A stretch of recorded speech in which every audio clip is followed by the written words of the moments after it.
If you're playing a video game and you need an enemy shot to death, then a gun is the tool for the job, no doubt about it. But with the limitless possibilities offered by video games, game designers are able to create guns that are far beyond the capabilities of firearms in the real world. Or in some cases far behind, because there are some sarcastically bad shooters in games that you definitely want to think twice about before having in your holster. Watch on for 7 of the most bizarre and terrible guns you most certainly don't want in your armory, and beware minor spoilers ahead for the following games.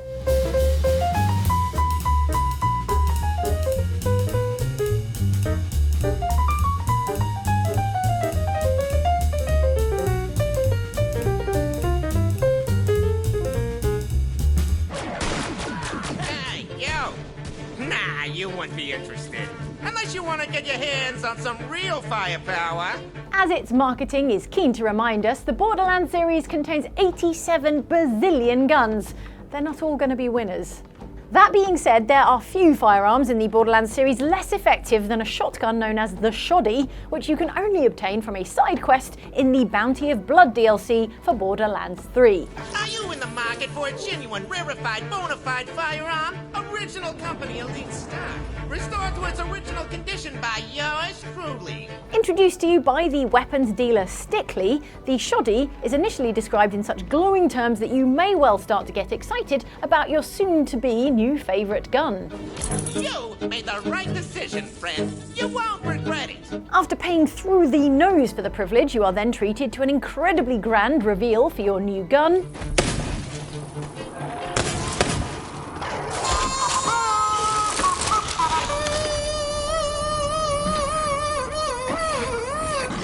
And then you get your hands on it and realise you'd have an easier time killing things with it if you used it as a club. I have never seen a more pathetic excuse for a weapon. I suppose it would serve if I were seeking to tickle my foes, but alas, I am not.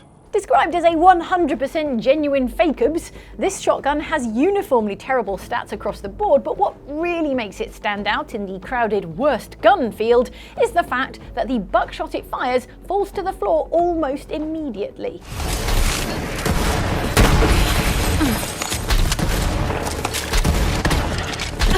Yes, anything you fire from this gun travels no more than about 2 feet before dropping limply to the ground, so if you want to kill something with it, you'd better make sure you're very, very close. And also that they have very vulnerable knees. If you want more indication as to how bad this gun is, there's an entire side quest devoted to tracking down the guy who sold it to you, killing him, and then blowing up his house. Crossing me has sealed your fate, Stickley. It's no less than he deserves.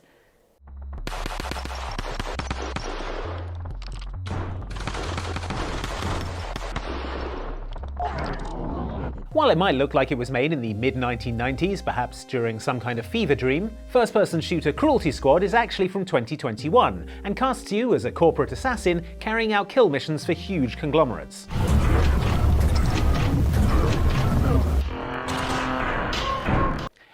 That's what's going on there. Trust me. Throughout the course of the game, you'll use a wide variety of guns to off your corpo foes, but there's one gun in particular that has become legendary among the Cruelty Squad community, both for how hard it is to get, and for how bad it is when you do. The gun is called the Zippy 3000 and is based on the real-world USFA Zip 22, and the only way to get it is from a gambling machine in the game's Casino Catastrophe mission. This particular machine pays out guns when you win, and there's a 1 in 500 chance every pull of the gun dispensed being the Zippy 3000. So you may be here a while.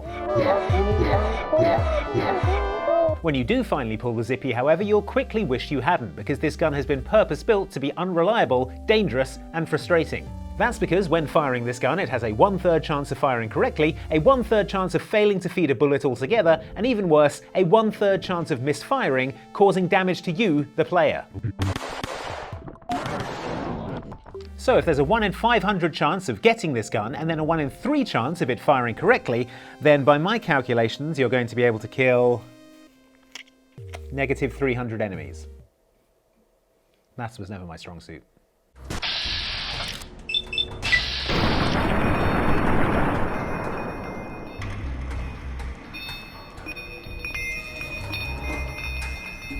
The world of Fallout New Vegas is one in which you scavenge pretty much anything you can get your hands on, so only a fool would turn their nose up at a functioning firearm for free.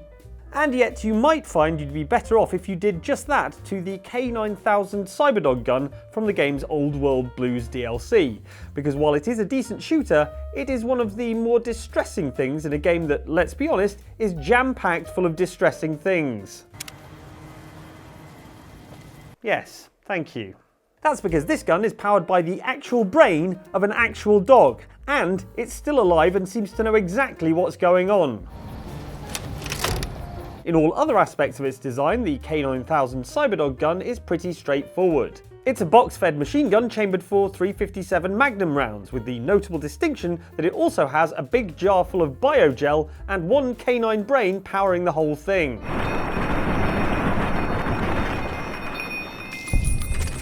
This brain isn't just for show either. It's integral to the gun's function thanks to two additional features: a sniffer on the front that helps locate enemies, and two metallic ears on top which move in different directions and at different speeds to point out nearby shootable folks. Not wanting you to ever be able to forget exactly what it is you're toting around, the gun's designers also included, for some reason, some kind of voice box, so the gun is able to bark when you bring it out, growl when there are enemies nearby, and of course, whine pitifully when you put it away. Remember, a dog gun is for life, not just for death.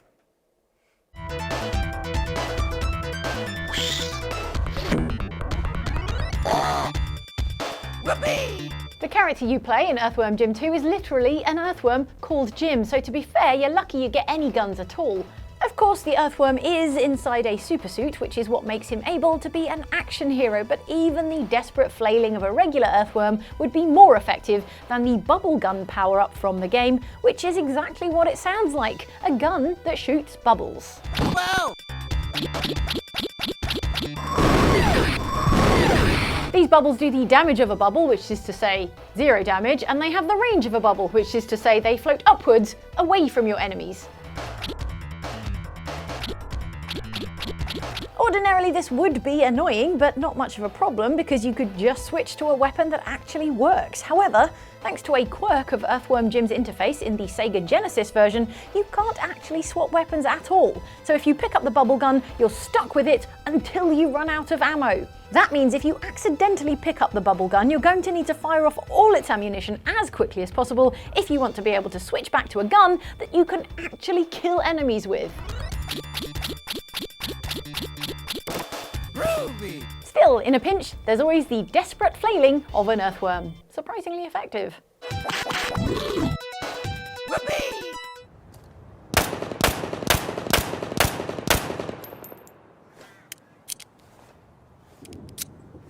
Most gun names try to convey a sense of weight and power, like Magnum or Desert Eagle or Big Gun.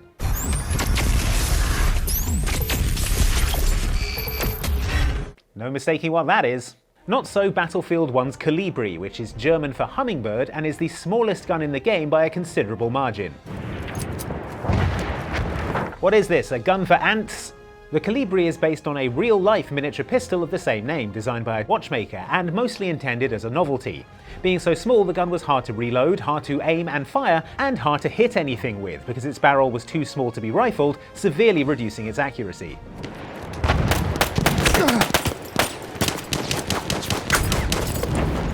The Battlefield 1 version of this gun is similarly useless, being held between your character's thumb and forefinger and firing teeny little 2.7mm rounds that do about as much damage as a butterfly landing tenderly on your forehead. While it is possible to kill an enemy with a Calibri, it takes about the same amount of time, effort and dedication as a 4-year engineering degree, and you'd be better off using literally any other weapon. Except maybe the Liberator.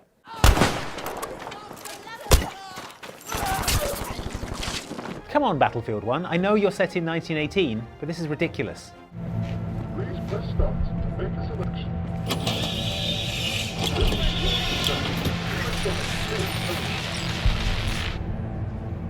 Please select your active. In the gritty, dystopian, neon-drenched world of Cyberpunk 2077, everything is disposable, from fashion to body parts to people. But only because I like you. I mean, I'm assuming. I'm not hanging around to find out. One area you may want to avoid disposable items, however, is in your gun collection. Throughout Night City, you can find vending machines from which you can pick up a budget arms Slaught-o-matic for the princely sum of 100 eddies. Not that we'd recommend it. The Slaught-o-matic is made from cheap plastic, comes preloaded with 36 rounds, and can't be reloaded.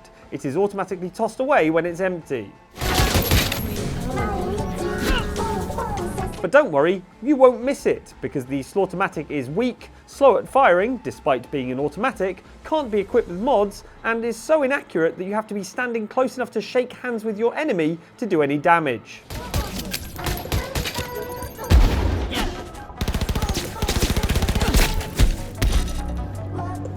And if you're going to be that close, why not just impale them with your mantis blades? It's common sense, people. The Slaught-o-matic is such a piece of trash that the Cyberpunk community created a challenge based around it, where players have to use nothing but Slaught-o-matics throughout the entire game, because some people just like suffering, I guess. Not me though. In Night City, the only thing I want out of a vending machine is a cool, refreshing Nicola. Or, occasionally, a deep and lasting friendship. Thank you, V. Boy, I was scared to my core.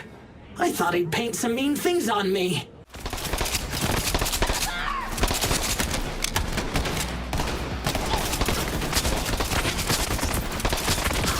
I know we've already spoken about Borderlands 3 in this list, but to be honest, the series has so many guns in it, this entire list could have just been about Borderlands. And we couldn't let this topic go by without giving a shout out to the Night Flyer, a Borderlands gun that doesn't do the literally one thing guns are supposed to do, kill people.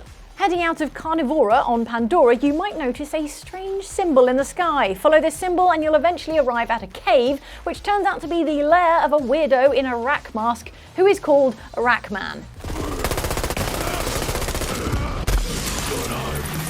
Who was called Rackman. Anyway, he's no longer using his stuff, so it's ours now, including his unique pistol called the Night Flyer.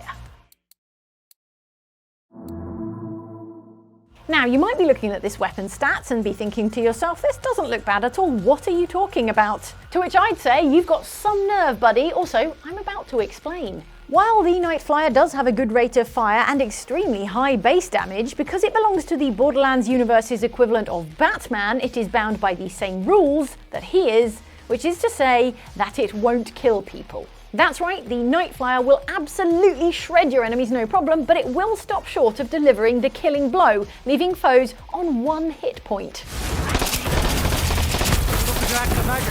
Any hits after that with the Night Flyer, and they're immune. Which is all very noble, Rackman, but these people are trying to kill us. Can't you fix this gun so it works properly? Ah, that's right, we killed him. Maybe a no-killing rule is a good idea after all.